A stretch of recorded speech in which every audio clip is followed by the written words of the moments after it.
의 평강이 여러분과 함께. 오늘 화목제물 대신 예수 그리스도라는 제목으로 하나님 말씀을 함께 나누고자 합니다. 화목. 제 아는 분의 이름이 김자, 화자, 목자 쓰세요. 김화목. 이름이 참 좋다. 이분은 아마 그 할아버지나 그 윗대 분들이 늘 화목해 하는 사람으로, 이 사람이 가는 곳, 이분이 가시는 곳에 늘 화목한 공동체가 되라는 그런 의미와 뜻으로 아마 그 이름을 짓지 않았을까라는 생각을 해보게 됩니다. 우리 말에도 가화만사성이다라는 말이 있죠. 가정이 화목하면 모든 일들이 다 술술술술술 풀리게 되는 겁니다. 참 성경적이에요. 여러분, 가정이 화목해야만이 저도 주의 작은 일들을 감당할 수가 있죠. 주의 종의 가정이 늘 싸우고 큰 소리 나고 서로 얼굴 찌푸리고 그래 되면은, 가정이 화목하지 못하면은 아마 교회도 그 영향을 없지 않아 받을 거예요. 제가 말씀을 전할 수가 없어요. 여러분이 그 신선한 꼴을 먹을 수가 없어요. 늘 인상 쓰는 주의 종의 모습을 봐야 되고, 늘 날카롭고 말 한마디 한마디 할 때마다 아주 성도들의 가슴을 칼로 찌르는 그런 말을 하기 때문에, 성도들의 그 기도로 우리 가정도 행복해야만이 저와 여러분이 하나님의 그 신선한 생명의 꼴을 먹을 수가 있는 것이죠. 그래서 이 화목이라는 이 주제는 너무나도 중요한 것입니다. 가화만사성이 되면 교화만사성이 되고,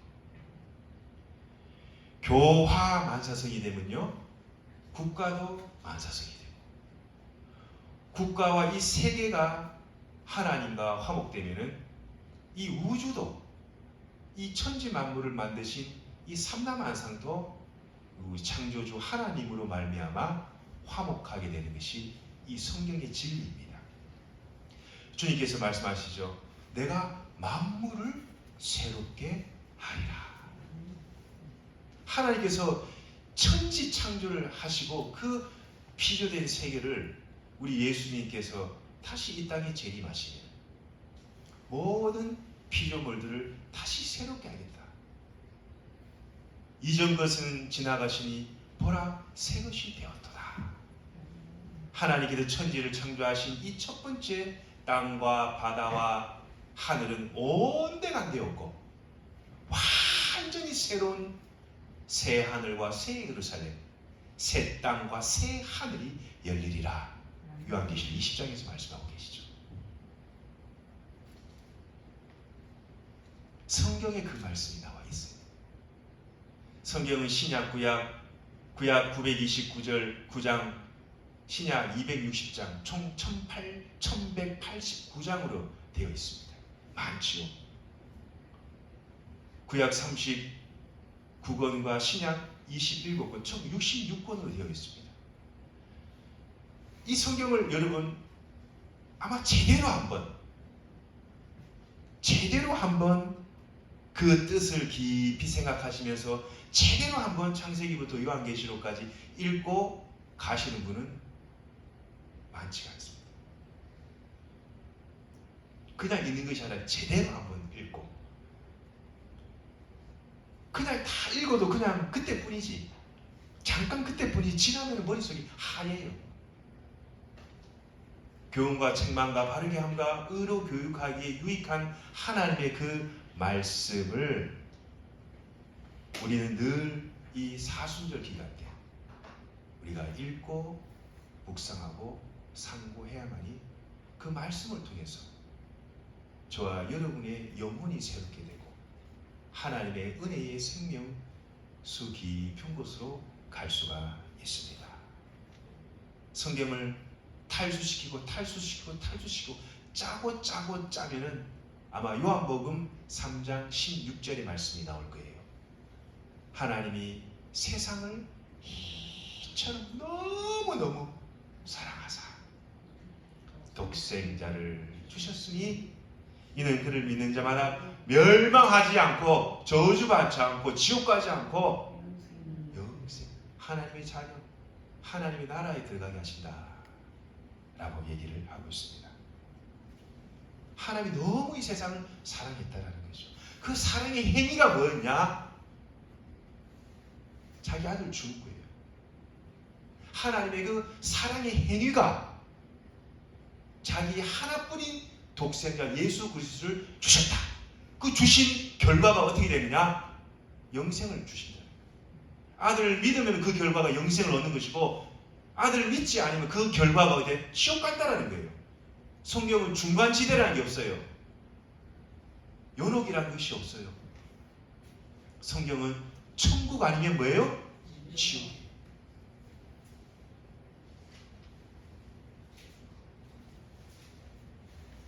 세상 사람들에게 너 죽을래 살을래 그러면 나 죽을래 하는 사람이 거의 드물죠. 살고 싶어 그러죠.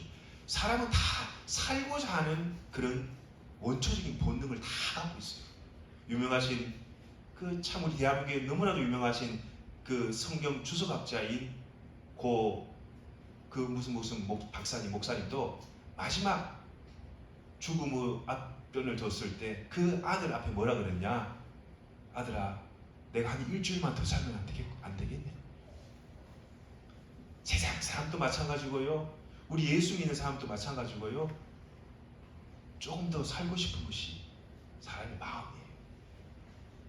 저희 어머니도 돌아가시기 전에 저를 한 번도 손 안 잡더만 매일 가라 그러더만 돌아가시기 한 일주일 전에 저 손을 잡고 놓아주지를 않아. 일주일 뒤에 가시더라고요. 살고자 하는, 더 사랑하는 사람을 보고 싶어하는 그 마음이요, 인간의 본능이에요. 본능. 어느 누가 나 죽겠다라는 사람이 있겠습니까? 예수 그리스도를 위하여 죽음을 택함으로 생명을 얻는 자가 있지만, 많은 세상 사람들은 생명보다는, 죽음보다는 생명을 택하는, 살고자 하는 것이 인간의 본능입니다. 세상 사람들이 왜 생명을 택하냐? 이 생명이라는 것은 그냥 숨 쉬고 살아가는 거예요. 그러나 진정한 생명이 되신 예수 그리스도를 왜 붙잡지 못하느냐? 영적인 세계의 존재를 확신하지 못하기 때문에 그렇습니다. 여러분, 이 세상에 보이는 것이, 여러분 눈으로 보이는 것이 많을까요? 여러분이 보지 못하는 것이 많을까요? 지금 우리가 이 가시적으로 눈으로 보는 거는요, 그야말로 0.000000001%도 안 돼요.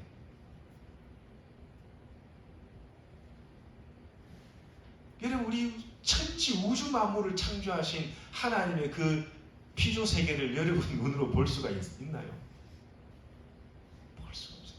우리가 눈으로 보는 거는 진짜 이 바로 영적인 세계라는 거예요. 세상 사람들은 알지도 못하고 경험하여 보지도 못하고 지식이 없기 그렇습니다. 그러나 우리가 예수 그리스도를 믿는 사람이 왜 죽음을 택함으로 생명 되신 예수를 잡느냐? 영적인 세계의 존재를 믿기 때문에, 그야말로 천국과 지옥을 믿기 때문에 그렇습니다. 우리가 경험해 보지 않아도 말씀을 통하여서 분명히 성경은 천국과 지옥이 있다는 것을 우리에게 말씀하시고, 우리의 시름은 혈과 육에 대한 것이 아니요 정사와 권세와 이 어두움의 세상 주관자들을 대항함이라. 바로 영적 전쟁, 영적인 이 세계가 존재한다는 것을 우리 믿는 사람들은 믿기 때문입니다. 성경은 아담의 한 사람이 범죄함으로 모든 인류가 죄를 범했다. 로마서 5장에만 나오는 말씀이죠. 아담 한 사람이 범죄함으로 말미암아 모든 인류가 죄를 지게 되버렸다. 그래서 그 죄의 삭은 사망이다. 죽음이다. 그러나 주님께서는 십자가를 통해서 이 사망의 권세, 죽음의 권세를 완전히 무찌르셨습니다. 어떻게 해요? 예수 그리스도께서 인류의 화목제물이 되셨다는 거예요. 나뿐만 아니라 모든 인류를 위하였어. 오늘 2장 2절에 뭐라 말씀합니까? 한번 다시 합독하도록 하겠습니다. 시작. 그는 우리 죄를 위한 화목제물이니 우리만 위할 뿐 아니요 하나님의 어린 양 되신 예수 그리스도께서 저와 여러분을 위할 뿐만 아니라 모든 인류를 위하여서 그분이 십자가를 지셨다라는 겁니다. 그가 찔림은 우리 허물 때문이요 그가 상함은 우리 죄악 때문이라. 그가 징계를 받음으로 내가 평화를 누리고 그가 채찍에 맞음으로 나는 치유함을 나음을 받았다. 우리는 다 참 우둔하고 영적으로 무지한 어린 양과 같아. 다 자기 길로, 사업의 길로, 직장의 길로, 세상의 그 썩어질 길로 가지만 하나님께서는 우리 그 죄인들을 아시고 우리 모든 죄를 누구에게 다 짊어지우셨느냐? 바로 세상 모든 죄를 짊어지고 가신 하나님의 어린 양 계신 예수 그리스도에 지셨다라는 거예요.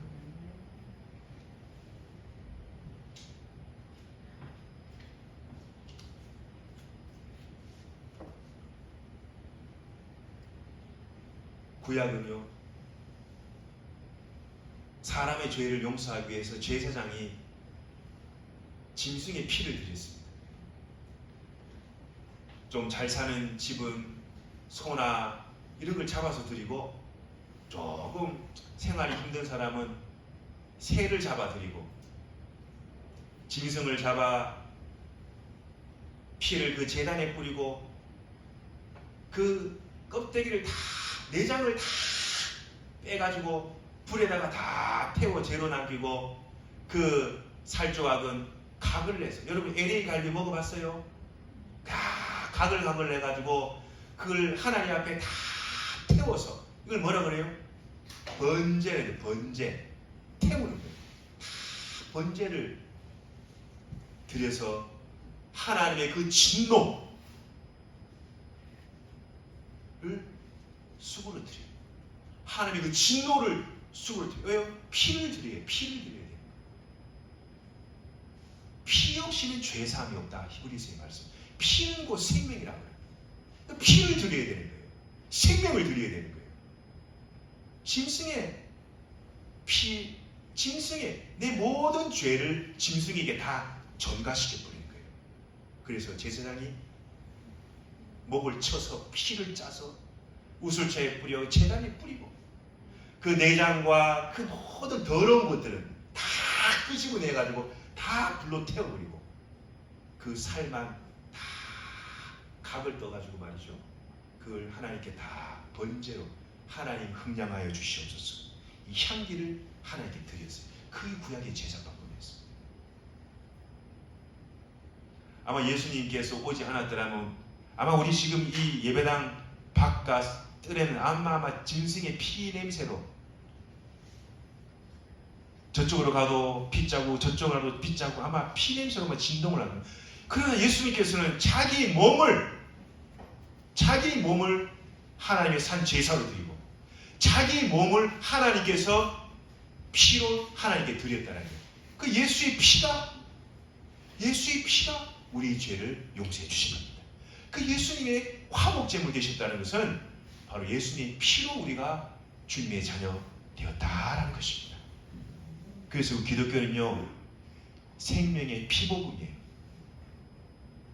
여러분의 가정에도 예수의 생명의 피가 가득할 수 있기를 간절히 바랍니다. 예수의 생명의 피가 가득해. 그래야지 악한 사탄이 장난질을 못해요. 우리가 하나님께 화평하고 하나님과 하나 되기 위해서는 예수의 피에 의지하여 하나님께 기도하며 하나님께 찬양으로 나아갈 수 있기를 간절히 바랍니다. 그래 하나님 화목하게 하시고, 하나님께서 우리 인간과 그 히말라야 산보다 더 높은 그 장벽을 예수님의 그 몸으로 다 허물어 버리셨어요. 1989년도에 동서도에 화해를 해서 베를린 장벽이 무너졌죠. 저도 그때가 기억이 납니다. 고등학교 때였던데요. 그때 사람들이 베를린 장벽에 올라가가지고 말이죠, 포크레인 같은 걸로 장벽을 무너뜨리고, 독일의 동과 서가 화해해서 동에 있는 동독 사람들, 서에 있는 서의 사람들이 서로 완전하게 교류하고, 그 통일의 과정은 너무너무 힘든 과정이었지만은 지금 유럽에서 가장 잘 사는 나라가 어디예요? 독일이에요. 독일. 그래도 가장 잘 사는 나라가요, 독일이에요. 신학하러 독일도 많이 가지 않습니까? 신학을 하러 독일을 갑니다. 그때 제가 학교 다닐 때도 영어보다는 독일어가 더 그래도 뭐라 그럴까요? 좀 유망한, 네? 더 앞으로 비전이 있는 그런 과였습니다. 제가 독일어 전공했거든요. 잘은 못합니다. 다 까먹었지만. 그 당시에는 말이죠, 독일어가 아주 막 이렇게 뜨는 그런 시기였어요. 하나님께서 동과 서의 장벽을 무너뜨렸듯이 하나님과 인간 사이의 그 죄의 장벽을, 그 죄의 큰 담을 예수님께서 화목제물 되어 그 벽을 무너뜨렸습니다. 얼마나 큰 하나님 은혜인지 모릅니다. 그래서 하나님께서는 2절에 그는 우리의 그리고 온 인류의 화목제물이 되셨다. 화목제물이 되셨다. 한 사람의 희생으로 말미암아 여러 사람이 살게 된 것입니다. 한 사람의 희생으로 말미암아. 제가 그저께 인터넷으로 이래 보니까 말이죠, 윤석열 대통령이랑 그 분들이 나와가지고 서해 수호의 날 해가지고 55명의 그 용사들의 이름을 다 한 사람 한 사람 부르더라고요. 저는 갑자기 마음이 뭉클한 거 있죠. 저는 마음이 뭉클하더라고요. 다 20살 이런 애들이 나라를 지키다가 여러분, 내 자식이 국방의 의무를 다하고 나라를 지키다가 사나했다. 여러분, 얼마나 자랑스러우면서도 그 부모님은 엄청 마음이 아플 것 같아요. 마음이 아플 것 같아요. 윤 대통령이 55명의 그 용사 이름을 하나하나 부르는데 마치 내 자식 같은 거예요. 내 자식 같은 거예요.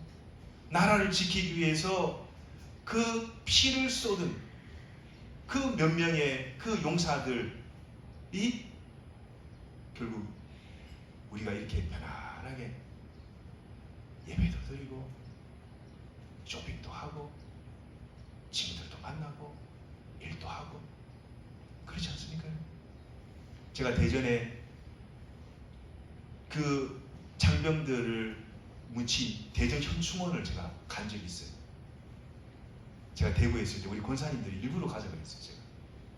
근데 그 갔는데 말이죠, 거기에 보면 다 얼굴이 다 이 사진이 다 있어요. 내가 보는 순간 마음이 얼마나 아프든지 말입니다. 야, 참 귀한 죽음이구나. 하물며 우리 인간의 죽음도 이렇게 우리가 기리고 나라적으로 그분의 죽음이 헛된 죽음이 되지 않도록 이렇게 우리가 기념하는데, 하물며 모든 인류의 죄를 짊어지고 가신, 여러분의 그 과거와 현재 미래의 모든 죄를 짊어지고 가신 하나님 되신 어린 양 되신 예수 그리스도께서 저와 여러분을 위해 죽으시고 화목제물이 되셨습니다. 하나를 미나리 죽지 아니하면 하나를 그대로 있고 죽음은 많은 열매를 맺느니라. 성령의 열매 중에 세 번째가 뭔지 아세요? 화평이에요. 화평. 하나님께서는 하나를 미나리 되어 어떤 열매를 맺으셨나? 화평의 열매를 내고 가셨습니다. 하나님, 여러분도 여름의 가정에 화평의 사도가 되기 바랍니다. 여러분도 이 와룡교회의 화평의 사도가 되기 바랍니다. 여러분이 가는 곳에 그분만 계시면은 기쁨과 즐거움과 웃음이 넘쳐나고, 그 사람이 있음으로 말미암아 그 공동체에 평안이 존재하는 그런 화평의 사도, 화목한 사도, 피스메이커가 될 수 있기를 주님의 이름으로 간절히 축원드립니다. 여러분, 우리도 언젠가는 주님 품에 안기게 될 것이며 하나님의 나라를 위해서 주의 전을 위하여서 열심히 수고 헌신하고 섬긴 사람은 저 밤하늘에 빛나는 하늘의 별이 될 것입니다. 이름도 없이 누가 알아주지도 않고 이 조그만 시골 교회에 빛도 없이 이름도 없이 묵묵히 주님의 교회를 섬기는 그 사람은 하나님께서 하늘에 빛난 별과도 더 빛난 별이 되게 하실 줄 믿습니다. 이 다니엘서의 말씀, 하늘에 빛난 별처럼 되게 해주시겠다. 주님은 자신의 몸을 우리를 위해서, 전 인류를 위해서 드렸습니다. 그리고 지금 하나님 나라 우편에 앉아서 그 마지막 날, 여러분의 개인의 종말의 날, 그리고 이 교회의 종말의 날, 그리고 이 우주적인 종말의 날에 하나님께서 선악간에 그 행위대로 주님께서 분명히 결산하실 겁니다. 그리고 우리가 어떻게 살아야 되겠습니까? 어떻게 우리가 살아야 될까요? 여기 나와 있어요. 1번 한번 함께 합독해 보겠습니다. 시작.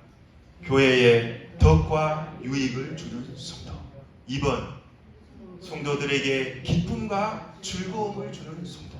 3번 종의 사에게 전적으로 협력하는 성도. 4번 전도와 선교로 주님을 기쁘시게 하는 성도. 이렇게 살아가는 성도가 마지막 날에 하나님의 큰 은혜의 멸관을 받을 줄 믿습니다. 이 사역에 나는 괜찮겠지, 나 하나쯤이야가 아니라 이 모든 사회에 여러분이 전적으로 선교하셔서 하나님의 전도와 하나님의 선교의 귀한 일꾼으로 하나님께 쓰임받아 축복의 통로요 하나님의 선교의 은혜의 통로로 쓰임받으시는 저와 여러분이 될 수 있기를 주님의 이름으로 간절히 축원드립니다. 주님의 이름으로 간절히 축원드립니다. 기도하겠습니다.